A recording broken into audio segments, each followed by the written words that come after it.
Just a quick little proviso that while we are cheerfully calling all vegans, the opinions and beliefs expressed by them do not always reflect our own.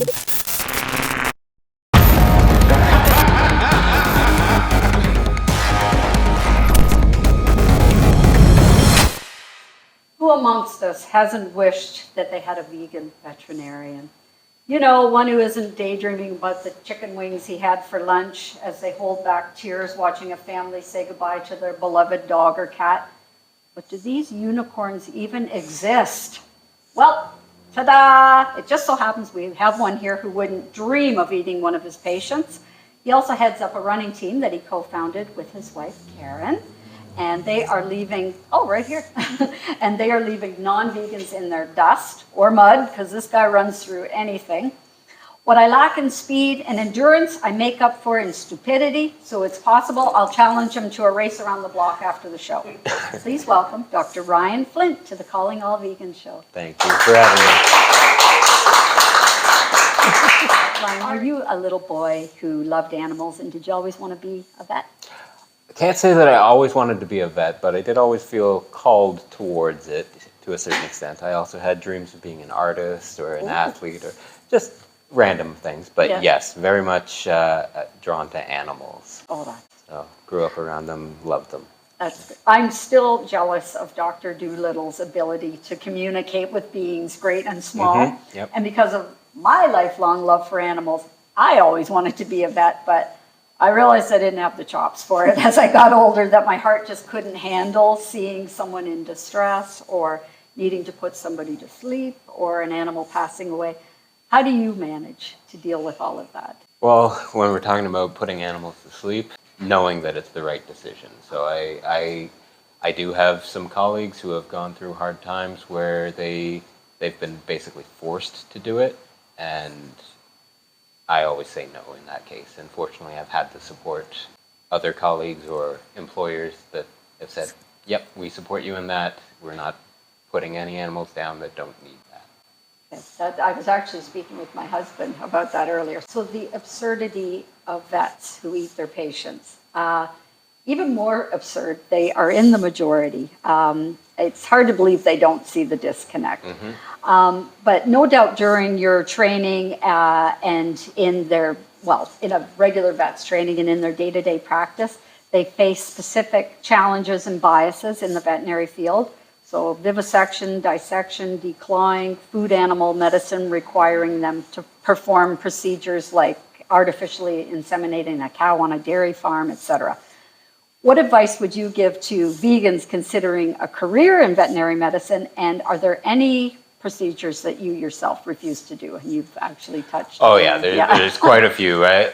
At the end of the day, I have to be able to sleep at night. There are many things that I will refuse to do out of morality. But I think the biggest piece of advice I would say is find others like you and band together. Because that was my biggest struggle going through vet school.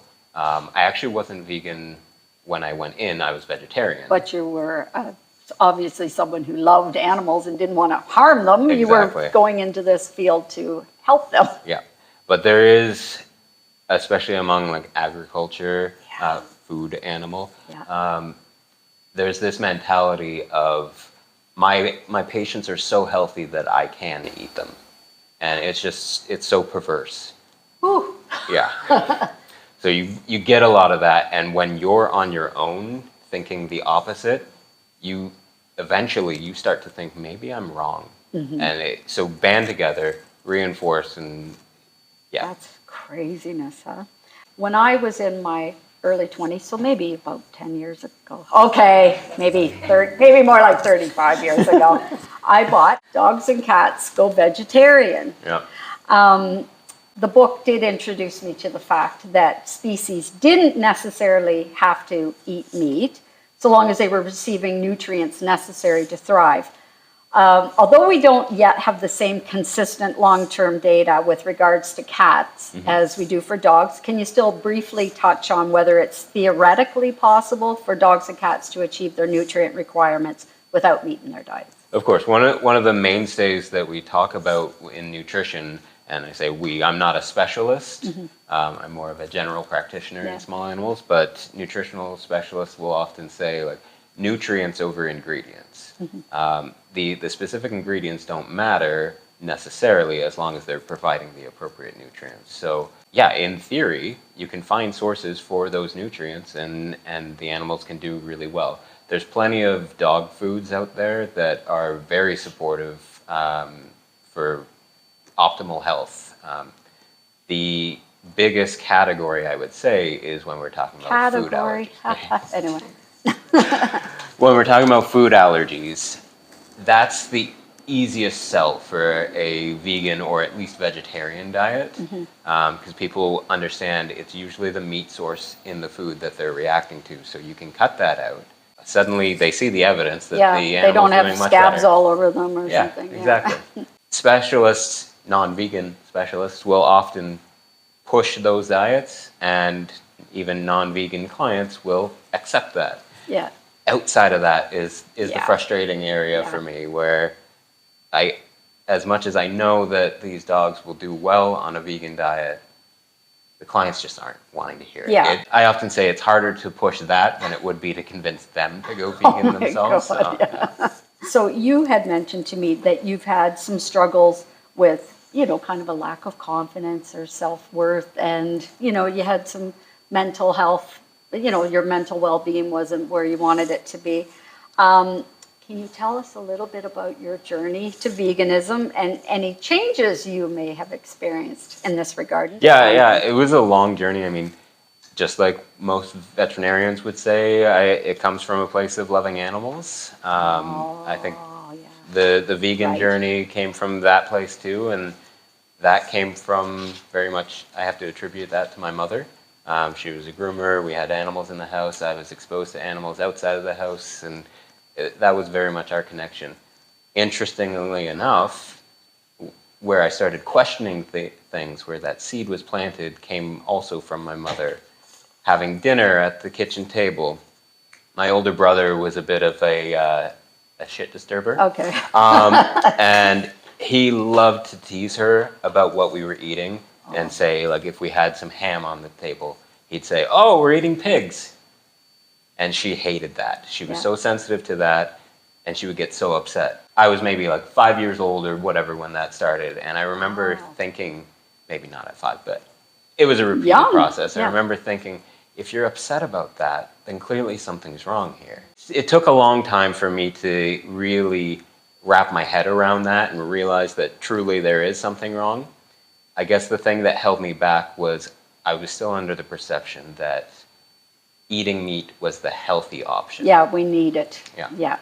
So forgetting that you can get protein from every single living thing on the planet, but we didn't really now know I that. Know that. Now, back then we didn't. Yeah. But in high school, which is often the case for many people, there was a lot of mental health issues, depression, self-image issues. I dove into bulimia, unfortunately. Lots of struggles there. But that also, I got the mentality of my life is not worth that of another animal. So that, in a way, helped me into that journey. Initially I went vegan. That maybe lasted for about a month. Okay. Because my father at the time was still buying me groceries, and he didn't quite, he supported me, but he didn't quite understand it. So he was still buying things that had dairy in it. Right. And then again, because I was struggling with self-worth, I couldn't say, I'm not eating that, you wasted your money on that, so I would eat it. Yeah, you get into a little bit of a circular thing there. Yeah, very much so. Fortunately, university brought kind of a new, fresh start for me. Oh, yes. New people, it was really good. And my confidence, self-confidence grew over time. I got more into athletics, as well as just taking care of myself in general. I got into vet school, which was, once you start achieving all these things, it's hard to say that you aren't worth it. It's a juggernaut. I mean, people still do it. They still can hate on themselves no matter what they achieve. But that was part of my journey. And again, unfortunately, like I said, I was very much on my own in vet school in terms of the diet, that lifestyle. And with the confidence that grew, that saying of like, my life is not worth that life of an animal, I was then comparing to other people. And I didn't quite understand yet that none of our lives are worth. When I say that, oh, he's eating meat, he's not worth more than I am. I'm worth something. I did start eating meat again, and that's something. Yeah. It was part of my journey. I accept it, obviously. We're not shaming you, don't worry. Well, The I world's am. not going to turn ugly and descend on you or anything. It's obviously not something I'm proud of, but it's something that I'm very accepting of, and I'm in a way glad that I went through it, because like I see other people going through similar things, and the journey's complicated. But yeah, eventually, actually, my wife got me to the point where she watched the greatest speech from Gary Yourofsky, My man. and Love him. overnight she went vegan, animal products out, and Wow, there's a unicorn right there. yeah, that's why I married her. Oh. That was prior to marriage. We ended up going on She's to all right. yeah. We ended up going on to have a fully vegan wedding, which that was it was great for us. And after everything was done, we only got compliments from it. But in the planning process, Oh yeah. lots of We've headaches. been there with things, and I just insist. No, this is going to be vegan. And then after, it's like, oh my God, that was so good. Yeah. So, and also in that time was, again, where athletics were coming up. Karen and I were doing Tough Mudders, obstacle course races in the mud. So many athletes, including those who are at the top of their game, they do speak anecdotally about how a switch to a plant-based diet maximizes their performance, accelerates their recovery time, increases their endurance, sharpens focus, all these things. And it gives them an edge at the gym and in competition. So it sounds like and that's been my experience. Yeah. But that's also because we're only talking anecdotally there. Yeah. That's what held me back from going vegan. I can't remember the number of months it took me from when Karen went vegan to, I think I cut meat out pretty quickly, because I had been vegetarian You'd been there for 9 before, years. But eggs as a protein source was big for me. I still remember the last omelet that I had. I was so disgusted by it. I do believe that was your last. My husband's last holdout was eggs. Yeah. I can understand that, because I still had it in my head that you need this for to be healthy. You need this to be athletic and perform competitively. And I've since learned that's clearly not the case. Fortunately, there were people that I could see achieving high level things. In the world of ultra running, Scott Jurek was a big name. You and your wife created your own running team, Team Vegan Trails, right here. Yep. Can you tell us a bit about the inspiration behind this vegan power couple undertaking? What the heck were you thinking? And I know there's another masochist here in the room who's on your team. Yes. In general, I'm not a big talker. I don't tend to be an outspoken person. You're doing all right now. you're forcing my hand. But I just wanted a T-shirt that I could run up to the aid stations, point to, and they'd be like, "Okay, here's the vegan stuff," and not have to do the talking and constantly tell people I'm vegan. I also wanted people to see that I was achieving high-level things as a vegan. So that they didn't have the same hang-ups that I did going vegan. The logo came first. It started off as just Team Vegan, and because we primarily do trail running, we added the trails, and it's a bit alliterative with TVT. And then we basically just started showing up at races, and people kept seeing us and kind of joining on, and it's grown to be a pretty awesome family right now. That's very cool. Now, you have earned some bragging rights from a very recent race. Care to talk a little bit more? Last weekend was Sulphur Springs, a 100-mile race that I ran. I was saying 20K. I thought that was... Oh, no. Okay. Eight 20K loops. So 160 kilometers total. Yeah, well, thank you. Thank you. Although there were plenty of people, my wife included, who did her first 20K. She did one loop on the relay team. They all together, 8 people did 100 miles, and that was a big feat for them too. But yeah, I went in for the full thing. I did the 100 miles. I almost said on my own, but it very much was not. I very much had a ton of support through the whole crew. The last 2 loops, I had pacers run with me, so I was not completely isolated. Yeah, you weren't hitting the wall alone, right? They were... Yeah, exactly. And even I was on going to say egg and yawn, but I don't know. Even on the earlier loops, though, I had plenty of support of just people I was passing by, because fortunately I've been in that running community for long enough that the majority of the people out there, or at least it felt that way, knew who I was, I knew who they were, and we're just cheering each other on. That's good, yeah. But especially among our vegan team and seeing them out there, it was really a huge boost. And yeah, fortunately everything went really well for that race. And I finished in basically 3rd place overall, 2nd male, and I beat my previous time by about 3 hours. That's incredible. So I finished in 18 hours. Ooh, I think we did and 15 that a little fast. Yeah. So, do you have a man crush on Rich Roll or Scott Jurek?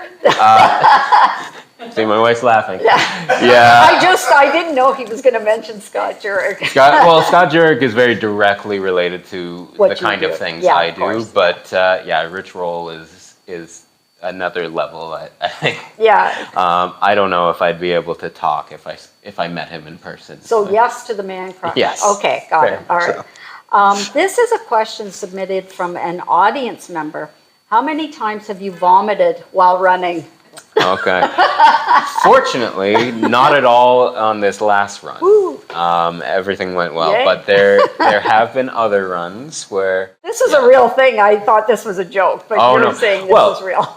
So, when was it? I think 2019, I was doing another 100-mile run, slightly different format, a bit more relaxed, and I decided to step it up a notch, make it a charitable thing, and I wore a plush rhino costume while I was doing it.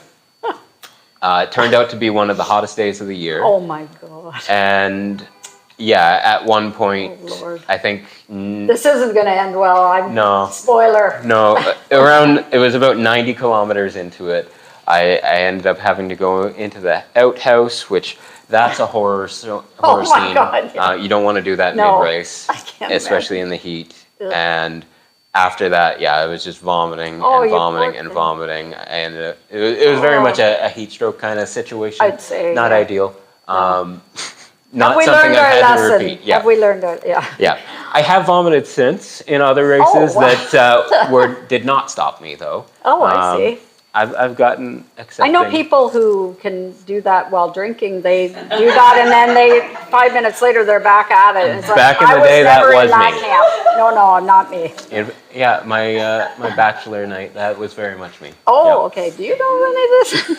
No. Yeah. She was there actually. Yeah. Thank you very much for sitting down with us, Ryan. That's from both Bish and myself. Bish and myself. Vegan vets are held in very high regard in this room, so you being here is very much appreciated. We'll put up your contact details and everything in our show notes.